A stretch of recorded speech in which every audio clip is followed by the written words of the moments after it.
Bonjour, que la paix de Dieu soit sur vous toutes et tous. Je m'appelle Hakim, je suis étudiant, musulman. Je tiens à saluer chaleureusement notre invité, le Dr Zakir Naik, et je remercie tous nos frères et sœurs musulmans ainsi que nos amis chrétiens ici présents. Ma question, qui ouvre notre rencontre? Pourquoi l'islam interdit-il l'alcool? Au nom d'Allah, le tout miséricordieux, le très miséricordieux. Wa alaykoum assalam, mon frère Hakim. Merci pour ta question. Merci également à nos invités chrétiens venus avec cœur et respect. La question de l'alcool est fondamentale, car elle touche à la santé, à la moralité, à la famille et à la paix sociale. Il regarde l'audience. Le docteur Zakir Naik explique. L'islam n'a pas interdit l'alcool soudainement. Allah, dans sa sagesse, a procédé par étapes, car les Arabes de l'époque consommaient beaucoup de vin. Dans la sourate Al-Baqarah 2, 219. Il t'interroge au sujet du vin et des jeux de hasard. Dit, il y a en eux un grand péché et quelques avantages pour les gens, mais le péché est plus grand que l'avantage. Dr Naik commente. Le premier message est pédagogique, pas coercitif. Dieu montre qu'il y a un mal plus grand que le bénéfice. Sourate en Isa 4h43. Ô vous qui croyez! N'approchez pas de la prière alors que vous êtes ivre, jusqu'à ce que vous compreniez ce que vous dites. Explication du Dr Naik. Ce verset limite la consommation, et prépare le cœur du croyant à abandonner l'alcool. Sourate Al-Maïda 5, 90-91. Ô vous qui croyez! Le vin, le jeu, les idoles et les flèches divinatoires ne sont qu'impuretés, œuvres du diable. Évitez-les afin que vous réussissiez. Le diable veut, par le vin et le jeu, susciter entre vous l'inimitié et la haine, et vous détourner du rappel d'Allah et de la prière. Ne cesserez-vous pas? Dr Naik conclut. C'est clair. L'interdiction vise la préservation de la spiritualité, de la raison, et de la paix sociale. Le Dr Naik poursuit. L'islam interdit l'alcool non par sévérité, mais par compassion. Allah protège l'homme contre ce qui le détruit. Il développe 5 raisons principales. A. Protection de la raison. L'alcool altère la lucidité, capacité essentielle dans l'islam. 2. Prévention du péché. Quand l'esprit s'égare, les actes s'éloignent de la morale. 3. Protection de la famille.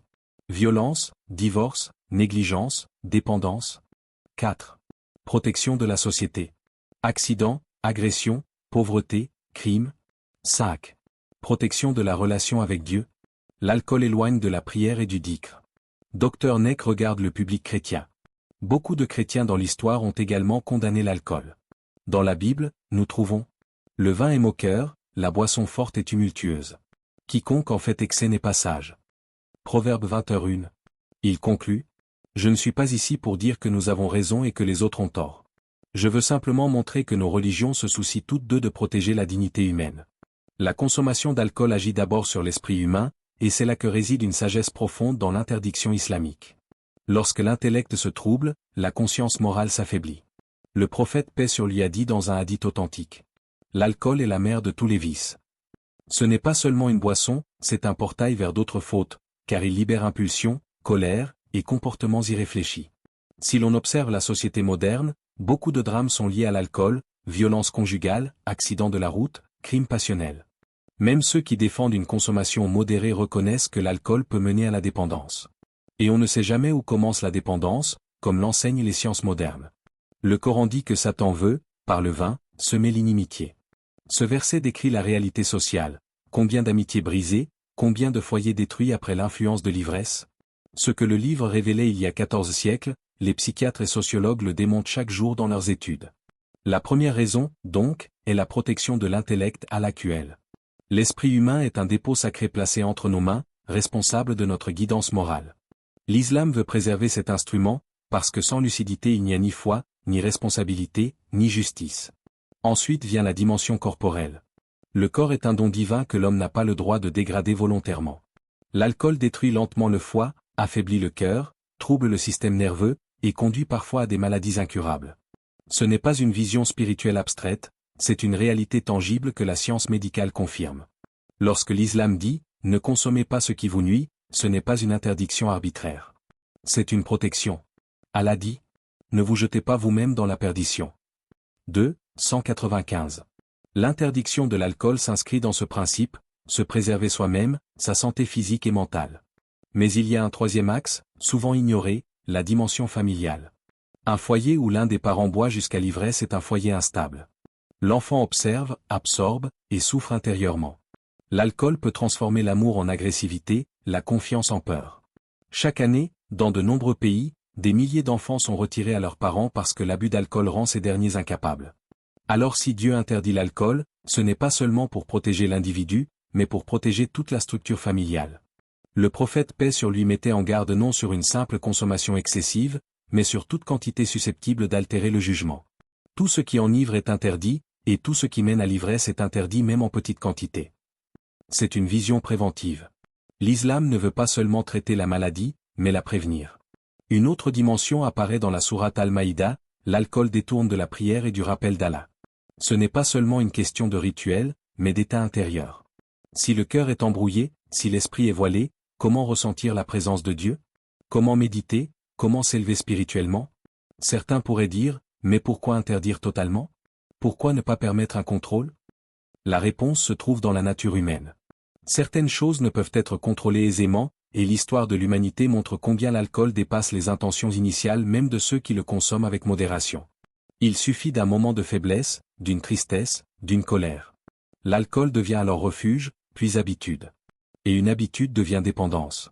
Allah, dans sa miséricorde, veut préserver l'être humain de cette pente glissante. Il y a aussi la dimension économique. Des millions de familles sont ruinées par la dépendance à l'alcool. Les dettes s'accumulent, le travail se perd, la dignité se dissout.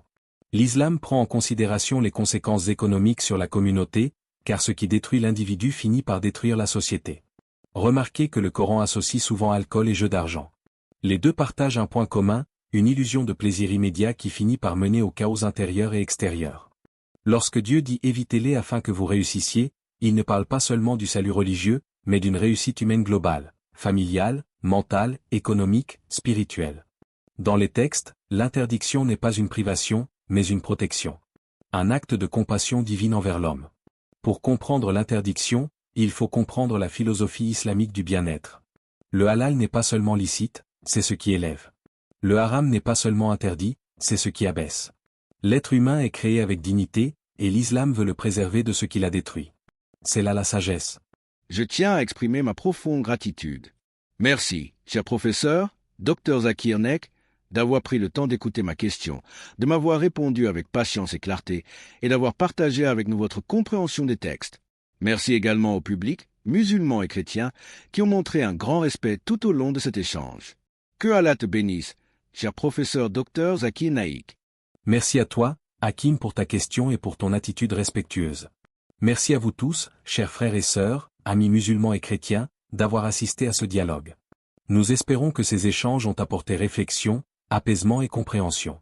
Si vous souhaitez encourager ce type de rencontre, je vous invite à vous abonner à la chaîne Pont de Foi, à aimer la vidéo, à la partager autour de vous, et à participer dans les commentaires.